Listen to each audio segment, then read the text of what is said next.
Step 3 क्या है? Policy analysis, यानी कि पॉलिसी एनालिसिस जिसमें स्टेप बाय स्टेप देखना है पॉलिसी को। फिर पॉलिसी एनालिसिस क्या नीड्स होती हैं? Needs to explore as rationally and honestly as possible the implication and possible outcome of adopting policies. कि वो एक्सप्लोर करे, पॉलिसी एनालिसिस में क्या होता है कि वो एक्सप्लोर करे अपनी पॉलिसी को रैशनली एंड ऑनेस्टली, क्या वो पॉलिसी ठीक है या नहीं है, और वो जो इम्प्लीकेशंस हैं या possible outcomes of adopting policy है, क्या वो इशू को रिसॉल्व करती है या नहीं है, वो हमारी सोसाइटी के लिए पर्पजिव है या नहीं है। थर्ड वन आ जाता है the importance and value of continual policy analysis. Importance क्या है उस पॉलिसी की, जो क्या वैल्यू रखती है, जो कि पॉलिसी कॉन्टिन्यूअल जो कि चल रही है। Policy analysis is an attempt to determine the cost and benefits of various alternatives or to evaluate the validity of existing policies. Policy analysis एक अटैम्प्ट है जो कि डिटरमाइन करती है cost and benefits of various alternatives और to evaluate the validity of existing policies. Force feed analysis, यानी कि forcefully हमने क्या कर लेना, एक पॉलिसी को डिटरमाइन करना और उसे इम्प्लीमेंट कर देना। पॉलिसी एनालिसिस एक ऐसी अटैम्प्ट है जो कि डिटरमाइन करती है कॉस्ट और उसके बेनिफिट्स को ऑफ वेरियस अल्टरनेटिव और to evaluate the validity of existing policies. और क्या देखती है, इवेल्युएट करती है उसकी वैलिडिटी किसकी, जो कि पॉलिसीज चल रही हैं। Policy analysis is an attempt to bring about and transform information pertinent to particular policies to resolve problem pertaining to those policies। ये एक अटेम्प्ट है bring about and transform information को ट्रांसफॉर्म करती है पर्टिनेंट टू पर्टिकुलर पॉलिसीज, ऐसी policies की तरफ जो कि रिसॉल्व करती है हमें प्रॉब्लम्स को, हमारे इश्यूज को, problems pertaining to those policies. The value and benefits of policy analysis, क्या वैल्यू या बेनिफिट्स हैं पॉलिसी एनालिसिस के। To determine whether they are in effect contributing towards the general well-being of the society and or serving the best interest of organizational stakeholder।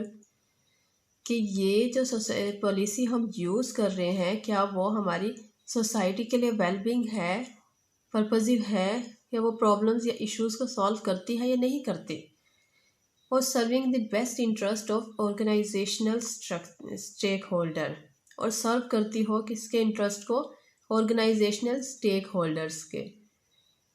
The making of rational choices in policy, making करना किसको, rational choices in policy, ऐसी policies को लेकर चलना, ऐसी policies को बनाना जो कि हमारी सोसाइटी के लिए रैशनल हो, पर्पजिव हो, जिनका कोई मकसद हो।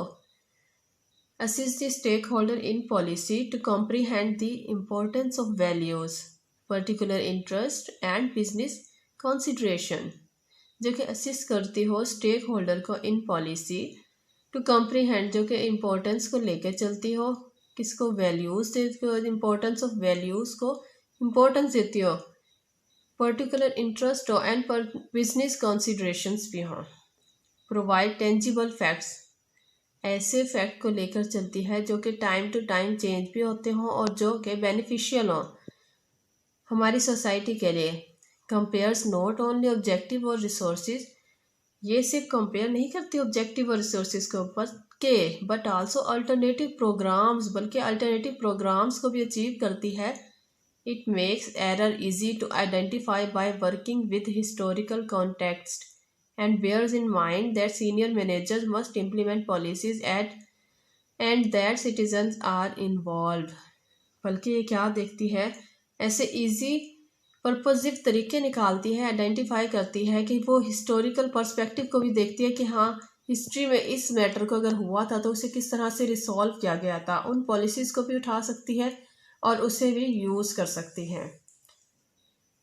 अब 6 नंबर पे क्या कहते हैं, step policy analysis process. Identify the underlying values and aspirations, understand the problem in its context, पहले क्या करना, identify the underlying values, identify करना वैल्यूज़ को, फिर अंडरस्टैंड द प्रॉब्लम, फिर प्रॉब्लम को अंडरस्टैंड करना है और उसका एक खाका तैयार कर लेना है। Identify the alternative course of action, course of action जो कि अल्टरनेटिव मौजूद होंगे, पहले से मौजूद होंगे, उन्हें देखना। Decide which dimension of the problem are most important, फिर डिसाइड करना कि कौन सी डायरेक्शन हमें सही इन द प्रॉब्लम सॉल्विंग की तरफ ले जाएगी। Predict the likely outcomes of different course of action, फिर प्रिडिक्ट करना कि ये आउटकम, इस कोर्स ऑफ एक्शन को लेने के से ये आउटकम अचीव होगा तो कौन सा बेनिफिशियल होगा। Measure the chosen course of action against important values and aspiration, फिर मेजर करना कि हमने जो कोर्स ऑफ एक्शन लिया है उसकी इम्पोर्टेंस है, वो इम्पोर्टेंस रखती है या नहीं रखती है। एंड एस्पायरेशन, इम्पोर्टेंट वैल्यूज है, एंड एस्पायरेशन है जो कि एस्पायरेशन यानी कि जो कि हम सोचते हैं, हम अचीव करना चाहते हैं उस प्रॉब्लम को सॉल्व करके। अब बताते हैं step 4, stakeholder engagement, consultation and coordination. इसमें डिफरेंट चीज़ें आती हैं। Firstly objective, to ensure accountability, responsiveness and openness and upholding the right to access to any information held by the state। Objective में क्या देखते हैं, वो इंश्योर करता है अकाउंटेबिलिटी को, रिस्पॉन्सिवनेस को and openness, and upholding the right to access to any information held by the state. ऐसी पॉलिसी को उठाना जो कि ओपन हो, क्लियरली आइडेंटिफाई करती हो और जो कि एक स्टेट को उसके बारे में जानने का हक हो कि अगर वो पॉलिसी हो रही है, इम्प्लीमेंट हो रही है, वो किस तरह से हो रही है, क्लियरली आइडेंटिफाई किया जाए, उस पर किस तरह से रिसोर्स एलोकेट हो रहे हैं वो क्लियर होने चाहिए, पूरी स्टेट को पता होना चाहिए। कॉन्स्टेंट इंटरेक्शन विद सोसाइटी, यानी इंटरेक्शन होना चाहिए सोसाइटी के साथ। Extensive consultation and coordination between the various stakeholders, extensive consultation and coordination between the various stakeholders, यानी स्टेक होल्डर्स के दरमियान कोऑर्डिनेशन होनी चाहिए, कंसल्टेशन होनी चाहिए कि किस तरह से पॉलिसी इम्प्लीमेंट हो रही है।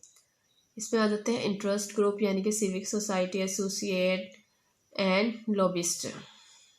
पब्लिक पार्टिसिपेशन बहुत इंपॉर्टेंट है, पब्लिक पार्टिसिपेशन होगी तो हमें चेक एंड बैलेंस रखने में आसानी होगी। स्टेक होल्डर इंगेजमेंट स्ट्रेटजी क्या होगी, सबसे पहले identify stakeholder, second priorities stakeholder, कौन कौन से स्टेक होल्डर हमारे लिए प्रियोरिटी रखते हैं। Step 3, get to know and understand stakeholder, हम क्या उसके बारे में जानते हैं या नहीं जानते हैं। Step 4, stakeholder relationship management, उनका मैनेजमेंट के साथ क्या रिलेशन है स्टेक होल्डर्स का। स्टेप 5 आ जाता है policy formulation and adoption. Factors to consider, कौन से फैक्टर हैं जिसे हम कंसीडर करेंगे। Policy recommendation are normally drafted by senior manager and then refer to higher management authority for deliberation, approval and adoption. सबसे पहले क्या होती है, ये पॉलिसी रिकमेंडेशन एक बना ली गई है, पॉलिसी बना ली गई है, उसे हम ड्राफ्ट करते हैं सीनियर मैनेजर को, ठीक है। फिर वो जो एम्प्लॉयर के, जैसे एम्प्लॉयर्स के, कंपनी में एम्प्लॉयज़ को कोई भी प्रॉब्लम है या इशू है तो वो सबसे पहले क्या बताएगा, अपने सीनियर मैनेजर को बताएगा, एक एप्लीकेशन लिखी जाएगी, उसे दी जाएगी।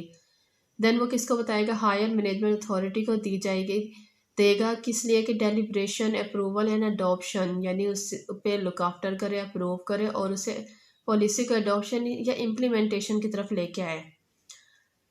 It remains the responsibility of the highest decision making authority, responsibility है हाईएस्ट डिसीजन मेकिंग अथॉरिटी की, एग्जेक्टिव पावर्स की, टू अप्रूव और reject a particular policy recommendation, ये उनकी मर्जी है कि वो किस तरह से अप्रूव करती हैं या रिजेक्ट करती हैं।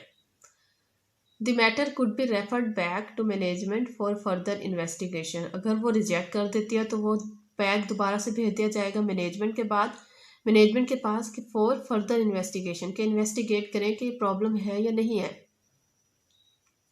A policy maker or decision maker has to be sure of the ability of officials to actually execute a policy, administrative, operational and managerial capacity to implement the decision.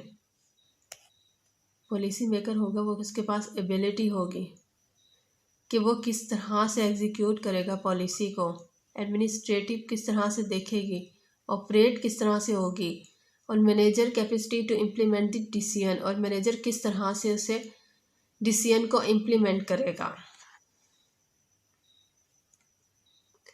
Policy content या template. Policy content क्या होंगे? Purpose statement, statement के purpose क्या है, applicability and scope क्या है उसका, क्या उसको बेनिफिशियल होगा नहीं होगा, बैकग्राउंड या कॉन्टेक्सचुअलाइजेशन क्या है इसकी, डेफिनेशन से बताएं सही तरह से, and effective date, are responsibility section, oversight and governance structure. Policy statement यानी rules indicating the specific regulations, requirement और modification to organizational behavior that the policy is creating.